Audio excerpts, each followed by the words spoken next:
Volám sa Daniel Bradáč a som zakladateľ brandingovej agentúry Generations. Venujeme sa budovaniu značiek a prinášame vám unikátne rozhovory s ľuďmi, ktorí riadia najväčšie spoločnosti na Slovensku. Počúvaš CEO podcast.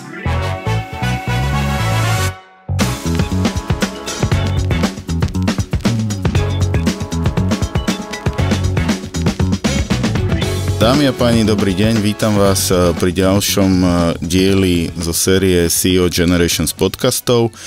Dnes sa budeme rozprávať s legendárnou Miriam Poništovou. Miriam, ahoj. Ahoj. Keď som sa pripravil na toto, tak som si povedal, že ešte raz mi niekto povie, že na východe nič nie je, tak ho pošlem rovno za tebou do Trebišova, lebo to sa mi zdá až nehorázne. Takže aby som predstavil svojho dnešného hostia, tak Miriam vlastne podniká od roku 1999. Má firmu, ktorá sa volá Deutschmann Internationale Spedition. Vybudovala ju so svojím manželom, ale primárne ten drive má ona sama. Budeme sa o tom dnes rozprávať. Je podnikateľkou roka, dostala viaceré ocenia Viabona, teraz dokonca som si všimol, že aj Forbes ju ocenil ako jednu z významných podnikateliek a vybudovala firmu v oblasti špedícií, ktorá vlastne má dnes 50 miliónový obrat na východe. Áno, na tom východe, kde sa teda hovorí, že nič nie je. Tak chcem sa spýtať, Miriam, úplne otázku. Nie si síce typ, ako ťa poznám, že ktorý by sa príliš obzeral dozadu, ale keď to takto počuje, že čo sa ti podarilo za to štvrťstoročie, podarilo sa ti to na východe, kde všetci sa tak naozaj pozerajú, že dá sa to tam, je to ideálny priestor na podnikanie, podarilo sa ti vytvoriť firmu, ktorá má cez 20 000 zákazníkov, je po celej Európe, v Dubaji. Ako sa ty na to pozeráš? Možno preto, že nikdy som sa nedívala na to, že kam sa môžeme posunúť, alebo že čo by sme mali dokázať. Nikdy som nemala nejaké veľké ciele. Pre mňa bolo rozhodujúce to robiť dobre svoju robotu a tak ako hovorí Baťa, že venujú sa poriadnej produkcii a jednoducho peniazom alebo tomu úspechu sa neubrániš, tak sa to podarilo aj nám. Nikdy som nemala cieľ, že poďme vybudovať obrovskú firmu alebo poďme zasiahnuť celý trh alebo celý svet prepravami. Nie, prioritne tam bol úplne prízemný dôvod mať muža doma pri rodine, aby nemusel nikam odchádzať, aby sme boli všetci spolu. Čiže doslova do písmena z lásky k manželovi som začala podnikať. Ale predsa, to si môže povedať veľa ľudí, že tak ja budem dodávať poctivý produkt, poctivé remeslo a budem slušne žiť a na mieste, kde vlastne chcem. Ale predsa len akože vybudovať, ja neviem, 100 000 miliónovú firmu a 50 miliónov je asi rozdiel. Tak čo sú podľa teba tie možno tvoje osobnostné alebo akékoľvek iné vlastnosti alebo dánosti, ktoré ti pomohli vybudovať takto veľkú firmu? No, ja som pôvodne učiteľka. Čiže učila som v škole malé deti, ako dosiahnuť výsledok, ako sa naučiť to, čo sa od nich očakáva. A v podstate z tejto profesie som sa len posúdula do toho dospeláckého sveta. Čiže teraz mám veľké deti, ktoré učím, ako sa dopracovať k cieľu. To je celé, ako nie je tam nič iné, nič navyše a jednoducho je to len práca s ľuďmi, tlačiť ich, ťahať ich za sebou, ukazovať im, že sú oveľa schopnejšie, ako si myslia oni sami. A možno taká tá najdôležitejšia vec je, ja nesnášam, keď mi niekto povie, že sa niečo nedá. Áno, je tam v tom niečo také nutkavé, že počkaj, nedá sa a just ti to dokážem. A potom hľadám spôsoby a nedám pokoj. Nedám pokoj, kým to nedosiahnem. Pracuje sa ľahšie s deťmi alebo s dospelými? To je úplne jedno. Úplne jedno. Rozdiel je jedine v cenách ich hračiek. A ako presne tí dospelí majú pocit práve, že veľa vecí sa nedá, veľa vecí nie je možných, možno niekedy hľadajú výhovorky. Ako ty prekonávaš toto? To, že má niekto výhovorku, že sa nedá, je len z môjho pohľadu množstvo zlyhaní, ktoré mal v minulosti a ostatní mu to teda potvrdili, že no vidíš, ja som ti hovoril, že sa nedá. Takže ja učím ľudí dívať sa na to, aby každú jednu vec, ktorú chcú dosiahnuť, aby rozmenili na drobné. Čo ja viem, že chceš zarobiť 100 €, Dobre, máme 5-dňový pracovný týždeň, takže každý deň musíš zarobiť 20 eur. A teraz, ako sa dopracovať k 20 eur, ak máš, 10 hodín k dispozícii, tak musíš každú hodinu zarobiť 2 eurá. A ak ten človek to rozmení na drobné, tak zarobiť 2 eurá nie je až také hrozné za hodinu, ako sa dívať na ten veľký cieľ, že to je vlastne 100 eur za týždeň. Za 25 rokov sa určite aj tebe niečo nepodarilo, že tvoj vlastný recept na to, že ako prekonávala si ty nejaké také ťažšie obdobia alebo veci, keď sa ti niečo nedarí, lebo ti to nejde. Tak čo tebe pomáha? Ja mám také jedno pravidlo, že posilňuj to, v čom si dobrý, v čom sa ti darí a že ti to ide a ignoruj to, že nejaká strata prišla. Hej? To je, ja tým, že sa vo voľnom čase venujem záhradkarčeniu, tak to je ako keď, napríklad toho roku už som 3-krát sadila fazuľu a 3-krát mi nevyšla. Mám nervy, ja som si povedala, neexistuje, kým je teplo, vonku prší, že môžeme to polievať, zasadím ju aj 4-krát. Čiže beriem to tak, tak nevyšla. Ďalšia. Čo je najdôležitejšie pri budovaní firmy alebo značky, ktorú ty buduješ? Sú to ľudia, je to presne postup, ktorý máš, je to schopnosť nezdávať sa? Ak máš vypichnúť jednu takú najdôležitejšiu vec, čo to je? Najdôležitejšia vec pre mňa vždy bola, je a bude, a to sú ľudia. Ľudia, lebo vlastne na nich stojí celá tá firma. Môžem byť, ja neviem, aká geniálna, keď nemám... Kto by so mnou ťahal ten vozík naložený s tým tovarom napríklad, tak jednoducho nezmaknem nič. Mám len 2 ruky a tým, že mám okolo seba ľudí, ktorí už sú naučení na ten systém práce, vedia, že nedám pokoj, že ich budem tlačiť, aby dosiahli tie výsledky a budem hľadať spôsoby. Vedia, že sa mi nedá povedať, že sa nedá. Tak oni už sami hľadajú spôsoby, ako sa dopracovať k tomu svojmu cieľu a myslím si, že na ľuďoch stojí aj padá vlastne komplet všetko, čo sa týka akejkoľvek spolupráce, akéhokoľvek výsledku. Ty rozlišuješ, že firmu a značku, že to Deutschmann to si ty a má pre teba ten názov alebo tá značka nejaký špeciálny význam, alebo to jednoducho nerieši, že toto je firma. Neriešiš to. Čo je najdôležitejšie v živote? Najdôležitejšie v živote, aby si každé ráno vstal a vládal vstať, čiže sa zdravotne cítiš dobre, a aby bol na to dôvod, že sa tešíš na to, že ideš vstať a niečo dobré robiť. No a potom ja tomu hovorím, že už keď vstanem, tak nech to kurva takto zaplatí. Ty... Vieš si predstaviť život bez práce? Nie. Nevieš si predstaviť život? Nie. Spomínal si záhradkarčenie, kde si ešte dobíjaš baterky? Najviac si dobíjam baterky, keď idem na takú tú svoju cestu za poznávaním. Zvyčajne sa mi to tak podarí raz, 2-krát do roka.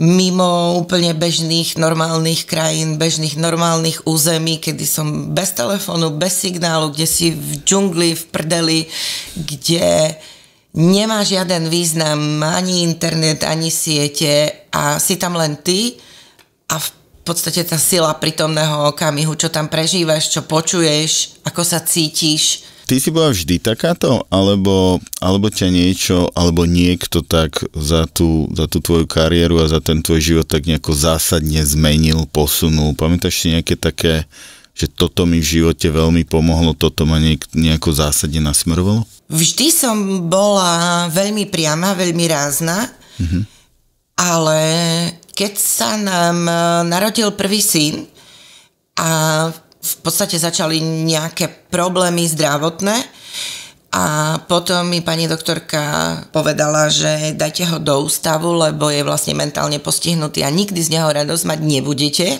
a spravte si druhé dieťa, lebo je to proste, prešli sme všetkými genetickými testami, neexistuje žiaden reálny dôvod, aby bol taký, aký je.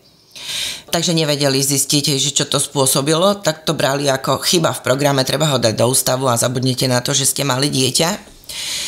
A keď som už povedala, že keď ti niekto povie, že nedá sa, tak som povedala, nie, nevzdám sa ani v tomto. Pre niečo sa to stalo, prečo sa nám ten náš David narodil.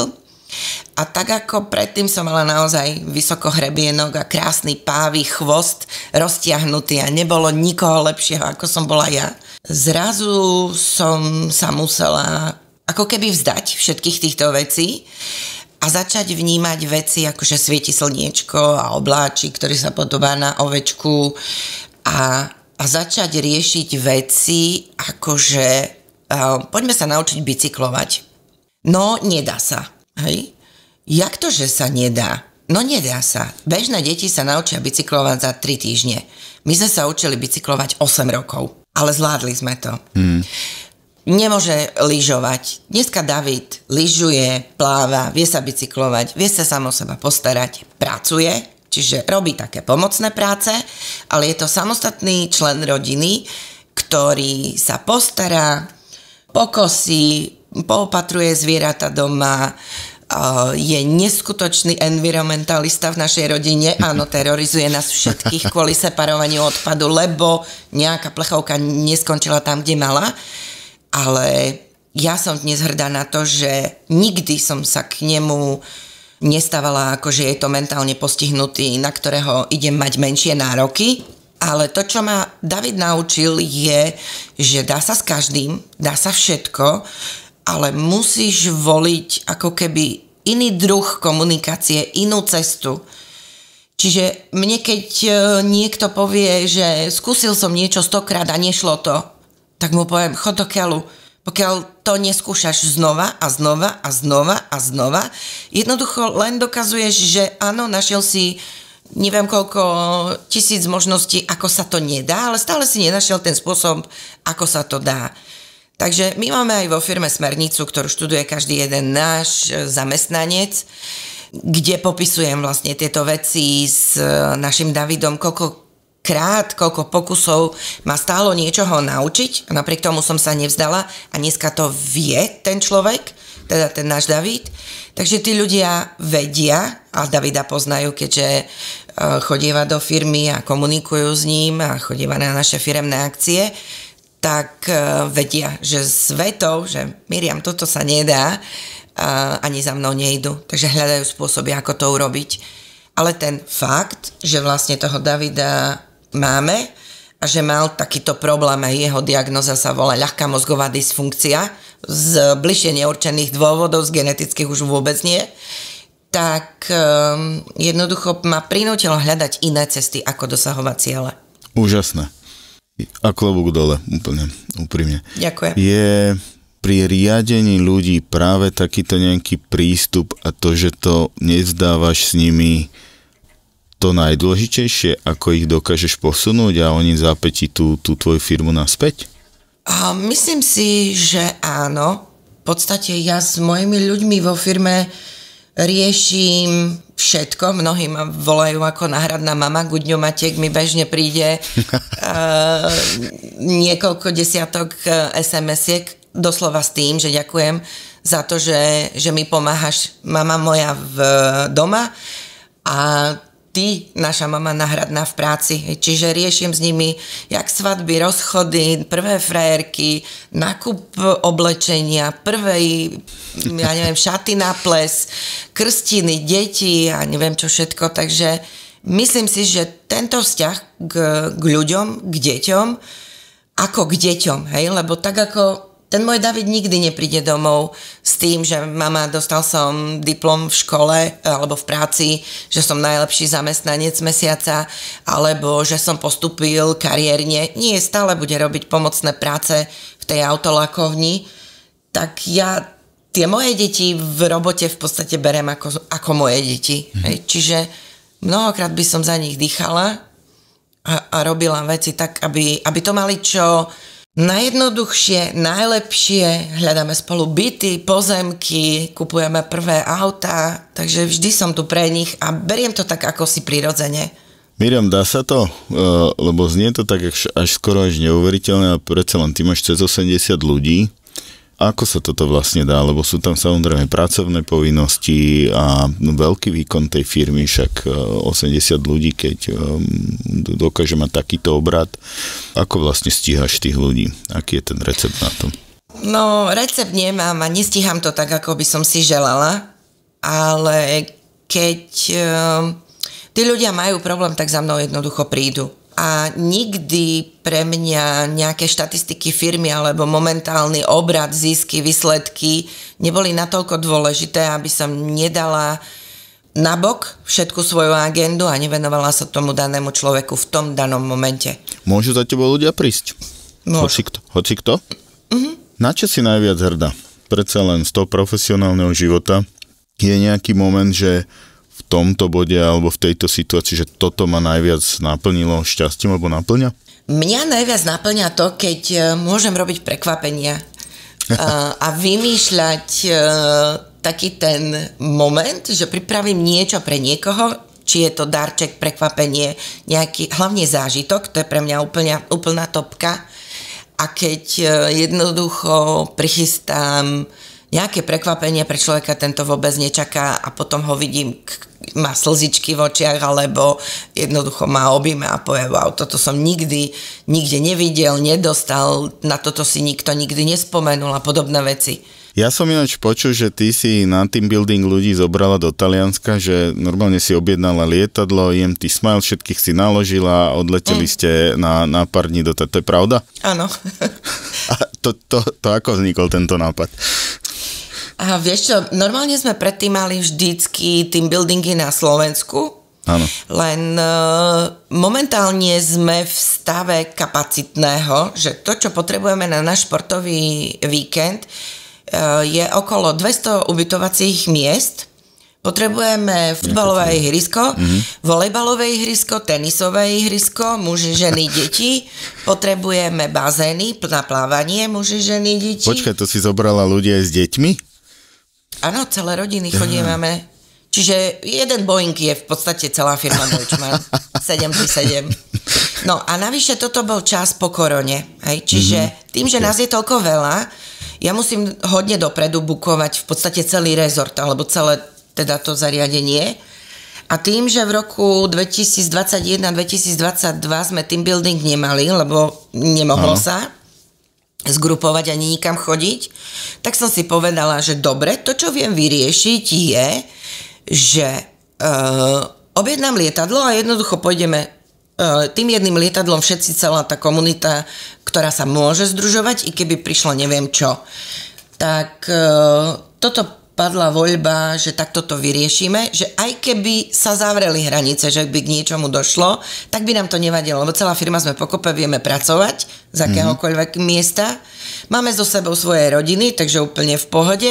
Áno, stalo by nás to trošku veľa peňazí, ale dá sa to vyriešiť. Takže to bola taká myšlienka, veľmi sa im to páčilo a budúci týždeň ideme do Chorvátska.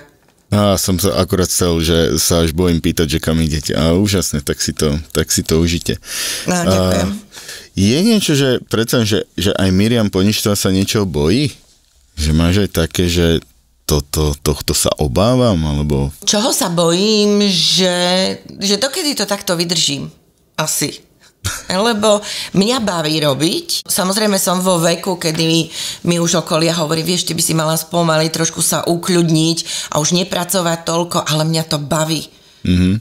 Vieš, a potom počujem taký ten zvláštne rozospalý hlas, ktorý, keď telefonujem značením, lebo som prišla na niečo večer, keď som robila a mi povie ten človek, že Miriam, ale je 2:30 ráno. Hej, že vlastne prizabudnem sa pri tom, že ostatní ľudia spia a ja mám geniálnu myšlienku, že poďme niečo zrealizovať alebo poďme niečo robiť a hnevám sa a bojím sa toho, že tých 5-6 hodín, čo spávam, že je málo, ale aj tie ma otravujú. Proste beriem to ako stratený, prespatý čas doslova. Hej, stratený čas. Naozaj klobúk dole. CEO Podcast a jeho epizódy nájdete na všetkých streamovacích platformách. Je nejaká tvoja vlastnosť, ktorú ty vnímaš, že táto mi bola daná, táto mi je vlastná a pomáha mi naozaj reálne v živote dosahovať tie veci a čokoľvek vlastne, nie len firemné, ale možno aj v súkromí, aj kdekoľvek. Máš nejakú takú vlastnosť, ktorú si myslíš, že je rozhodujúca? Nemyslím si, že by to bola iba jedna vlastnosť, ale možno vnímam ako, keď som sa tak zamýšľala nad tým, že čo je to, prečo neviem zobrať nie ako odpoveď, alebo nedá sa, tak mala som to šťastie, 10 rokov som bola jedináčik. Potom sa narodil môj brat, čiže ja som nepočula nie, hej, všetko bolo vlastne pre Miriamku a všetko som dosiahla, čo som chcela a bola som v tom naozaj dobrá, kreatívna a moji rodičia boli na mňa hrdí, lebo kde sa dalo, tak som ukazovala svoje schopnosti, znalosti, či som spievala, tancovala, vystupovala, čokoľvek. Potom sa narodil môj brat, keď som mala 10 rokov a mňa moji rodičia nechali tak, že no, tak ako už tu máme toho malého, tak ty si chod svojou cestou. Takže mohla som tak bez vyčitiek svedomia znova dosahovať svoje ciele, lebo som vedela už, ako to dosiahnuť, ale pritom mi nikto nebránil, hej, čiže tým, že moji rodičia sa venovali tomu maličkému, môjmu bratovi, tak ja som dostala ako keby voľné ruky a išla som si vždycky svojou cestou, hej. Čiže či som sa rozhodla ísť na balet, či na harmoniku, či niekam na výlet, či niekam recitovať, či robiť nejaké koláčiky, to je jedno. Pamätám si, že na ihrisku, kde sme bývali v bytovke, som organizovala detské hry na ihriskách, preliezačky, športové súťaže. Tým, že som bola taká rázna, som povedala, tak toto bude a hotovo. Ja som určila pravidla, rozložila role a tie ostatné deti to ako si takto brali, že je to OK. No a potom som išla vlastne za učiteľku. No kto povie učiteľke nie v škole? Čiže zase som nejako nepočúvala nejaký ten odpor, alebo ako to povedať. Áno. Čiže tak akoby prirodzene som vyrástla v takej síce prísnej disciplíne doma, ale vedela som, ako dosiahnuť veci, čo majú byť. Chcem sa spýtať tako, zrobil som teraz taký prieskum na majiteľoch a CEO značiek a 31 z nich odpovedalo a za najdôležitejšiu vec pri riadení firmy a dosahovaní cieľov povedali, že je jasnosť zadaní, jasnosť toho, že čo tí zamestnanci majú dosiahnuť a tak ďalej. Ja viem, že ty máš brutálne prepracovaný vlastný systém vzdelávania vo firme, ktorý si ty sama dávala dokopy.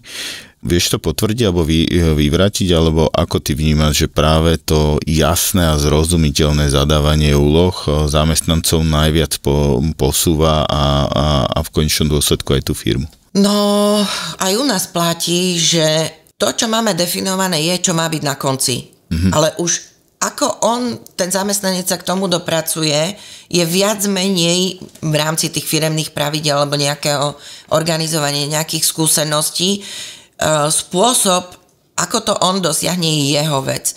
Moji ľudia vedia, že áno, vo výsledku, ja neviem, u obchodníka je to napríklad objednávka, hej, na prepravu tovaru, ale či on bude, ja neviem, celý deň si šparať v nose a potom urobí 30 objednávok za pol hodiny, mne je v princípe úplne jedno, hej. Dôležitý je ten výsledok a dôležité je aj to, či to urobí tak, že ten klient sa potom vráti a znova si objedná.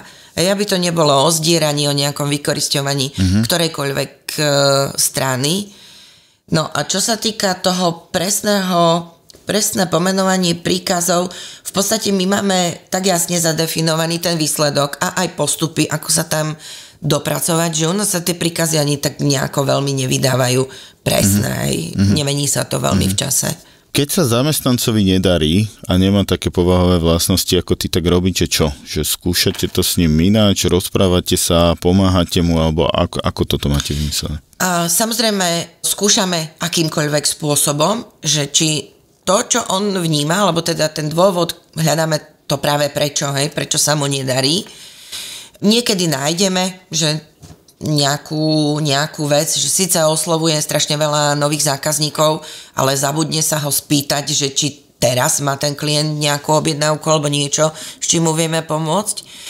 Ale sú situácie, že jednoducho v tejto práci alebo v tejto firme sa snúbi veľa vecí, pre ktoré musí mať ten človek ako keby danosti. Sedieť na zadku, prvá vec, je to sedáva robota. Máme open space priestor, čiže sa rušia navzájom jednotlivé reči. Vieš, chceš sa sústrediť, čo si povedať, nedá sa. Majiteľ si tam púšťa rokovú muziku, kolegyňa rozpráva po taliansky, nadáva klientovi alebo dodávateľovi, teda to tak vyzerá, že nadáva, len to je taká tá komunikácia, teraz Maďar sa tam rozpráva vedľa, čiže môže ho to rušiť. Ďalšia vec je, musí poznať mapu, čiže byť zbehli v takej tej geografii minimálne Európy, ak treba, tak aj sveta. Musí vedieť ďalej počítať. Čiže keď nevie si zrátať, koľko kartónov nejakých rozmerov, či vojde do dodávky, alebo vojde do kamiona. Navyše je tam dosť veľa stresu. Musí vedieť to, že nie je to tak, že dvihnem telefón, zavolám klientovi a ten klient nadšene povie, na teba som čakal práve teraz. Nie, v podstate to sú stovky telefonátov, ktoré potrebuje zrealizovať, kým dostane jedno áno. No a nie každý človek má danosti pre tieto tu veci. Takže potom, keďže razím cestu, že každý jeden človek by mal byť šťastný v práci, ktorú robí. A ak nie je šťastný, pre moje šťastie alebo takéto ľudské, je 1000-krát lepšie, keď bude šťastný niekde inde než u mňa. Lebo je to potom trapenie. Aby mi som chodil do roboty len kvôli tomu, že tu vie zarobiť peniaze. To nefunguje potom ani pre tých ostatných. Takže niekedy je to aj tak, že mu pomáham hľadať iné zamestnanie v inej firme. Wow. V úplne inej branži, hej? Ako riešite chyby, Miriam? Že predsa len, že ľudia majú pocit svoje chyby zametať pod koberec, nepriznať sa, ale keď povedzme je nejaká vypukla chyba a niekto sa niečom pomýli alebo stojí vás to nejaké peniaze klienta, riešite to ako? Že vy nadáte tomu človeku, alebo má nejaký postih, alebo sa snažíte mu pomôcť, alebo ako je to s nejakým takýmto bezpečným prostredím? My v podstate máme, dá sa povedať, 90% chýb popísaných, čo sa môžu objaviť, lebo môžu sa objaviť.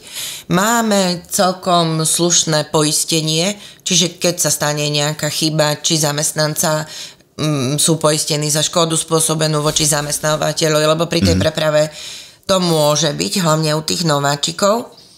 A keď sa stane chyba, tak v podstate tým, že máme vlastnú firemnú akadémiu, tak existuje systém korekcií. Toto sa stalo a poďme sa pozrieť, čo teda ty nevieš, aby sa to do budúcna neopakovalo. Čiže on v podstate ide na korekciu do firemnej akadémie, kde sa pozrie na veci, na príklady, znova si to ako keby na nečisto zopakuje, že čo by urobil inak, napíše si presný postup a ako to bude robiť už do budúcna, aby sa mu to nestávalo a ja ti garantujem, že už sa mu to nezopakuje, lebo má konkrétnu skúsenosť s tým a my neučíme ľudí dopredu, že pozor, keď príde taká vec, môže sa stať chyba, neurob to, nie, nechávame ich robiť chyby. Lebo vieš, zbytočne ti budem rozprávať, že vieš čo, Danko, nebež, lebo spadneš, rozbiješ si nožtek. Nechám ťa, bežkaj, môj zlatý, rozbij si nožtek a keď prídeš s rozbitým nožtekom, tak potom ti poviem, dobre, tuto to utrieme, tuto to zašijeme a ty vieš na budúce, a nemusím ti to hovoriť, že už nebudeš bežkať až tak rýchlo. To je pravda. Chodíš po celom svete, ako je vnímané Slovensko? Podľa teba? No, ja väčšinou chodím do takých tých krajín, kde ani netušia, že existuje Slovensko. Ale to, ako vnímajú tí ľudia z tých rôznych domorodých kmeňov, ktoré som navštívila, je, že vždy sa niekam ponáhľame a stále sa dívame na hodinky. A my sme aká krajina v porovnaní s ostatnými? Ty vnímaš Slovensko ako? Vieš čo, ja tým, že som videla rôzne druhy ľudí, ako žijú, za akých podmienok žijú, musím povedať, že sa s veľkou úctou vždycky vraciam na Slovensko, lebo viem, čo to znamená otočiť kohútikom a tečí ti pitná voda, dokonca teplá, keď ju potrebuješ. Viem, čo to znamená, že si večer ľahneš do postele a nemusíš byť v strese, či ťa niečo nezožerie v noci, neprepadne, nezabije. A viem, čo to znamená, že máš prístup ku vzdelaniu a k takému napredovaniu, lebo ja by som asi zomrela. Žiť každý deň tak, že keď vyjde slnko, tak vstanem, beriem tie zvieratá, čo mám k dispozícii, idem s nimi na pašu, potom sa vrátim, keď už sa slnko chýli ku obzoru a potom jednoducho je tma, idem maximálne niečo zjesť a spať. Hej. A toto sa opakuje každý jeden deň. Takže pre mňa je už bás, čo ľudia rozprávajú o Slovensku a tým, že som vlastne učiteľka, vychovala som strašne veľa detí, ktoré tým, že som učila nemčinu a viem, ako poodchádzali šikovní mladí ľudia, išli robiť opatrovateľky do Rakúska a podľa mňa majú na podstatne viac. Takže viem, že to Slovensko má napriek tomu, ako to vyzerá, ako to ľudia na Slovensku hejtujú, má slušné zázemie, máme slušné podmienky, ľudia, ktorí chcú byť úspešní, to vedia dosiahnuť a máme veľmi veľa istôt, ktoré tí ľudia vonku nemajú. Pekné. Napriek tomu mám takú otázku, že ak by si mala moc tu niečo zmeniť, čo by si zmenila na tom Slovensku?